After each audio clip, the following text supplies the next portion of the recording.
Okay, as I was under here looking at a vine that was growing that I needed to pull off, that was not a blackberry, but is a vine that would start choking them out. I found some of these against the fencing. I just don't pay any attention. These are old vines from last year. You can hear. So this is what happens to them. At the end of the season, the vines that grew, they'll die out. See, they're completely dead. There's no growth. They're not going to keep growing. They're not going to grow year after year. This is completely dead. They're not going to produce. But what they will do is here at the bottom, they will have sent out runners. Let's see. See the roots.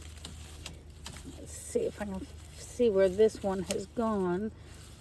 They'll have sent out runners and they'll have new growth. So this one may have come from this old root. So this won't produce anymore. So you actually can in the fall, you can cut them all back. See, here's another one.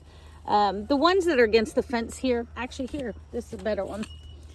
Because you can see, here's some dead ones in here, but you can see brand new growth. The ones that produce this year will not be producing next year. They will die off and you'll have nothing. You can't salvage them. You can't grow them back. You can't get them to keep going. And mostly, again, I ignore the ones that are on this privacy fence just because I have so many behind me. So you can see a lot of the dead ones are here. Here's another one. And actually, here's a perfect one. It grew, I don't understand why, but this happens. As I said, they spread everywhere. They will grow outside of the thing. So here was the old root. Here's the new one, the new stock from this year.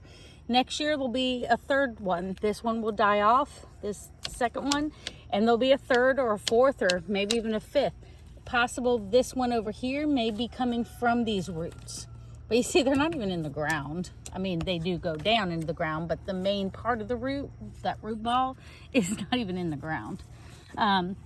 So yeah, for those who, I don't normally cut mine back until later in the season. But yeah, when you cut it back, you can just cut them all the way back if you want. I usually just cut the big ones like this. Again, I obviously don't get them on this side. Most of the ones you can see on the main side have been cut back. There's a few that died off that either were in the middle that either I've missed. If I'm not sure, a lot of times I'll just go through and like this one I can tell is alive. But if I wasn't sure, I go through and I usually just use my nail. Let me find one that's dead because I don't want to injure a new one. Okay, so this one, I would go through and I just scratch it with my thumbnail. And you can see if it's alive, just a little scratch, just enough to tell me if it's still living or not, like this one. So down here, definitely dead. Up here, it looks like it might be alive. So a little bit of a scratch definitely tells me that this is a living plant up here. So I'll come back actually with my, my scissors and I'll just cut up above one of these nodules to cut off the dead growth. Good Lord, yes, they're growing through the fence. But anyway, just wanted to kind of show you. So if you wanted to cut them back, just know you can cut them back.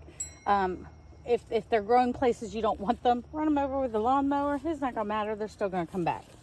But yeah, they'll die out each year and you'll still get new ones year after year. You can kind of see through there all the ones in my backyard.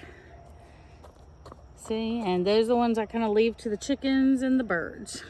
So, and any other wildlife that comes up. But all right, that's it for today. That was your bonus.